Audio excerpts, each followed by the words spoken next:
I'm heading into EPCOT's Citrus Blossom for that Orange-Lemon Smoothie. It is a sweet, citrusy treat that fans of creamsicles will appreciate. It is also a non-alcoholic beverage that offers a refreshing blend of orange and lemon flavors.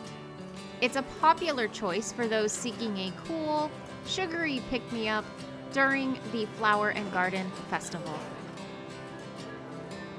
This smoothie can be served in an adorable orange bird sipper cup.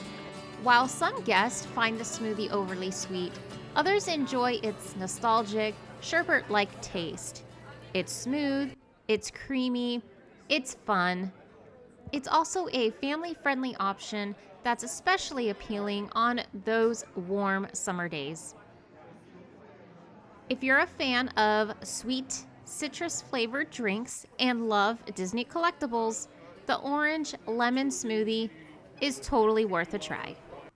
The collectible sipper adds just a little extra value, making it a delightful souvenir.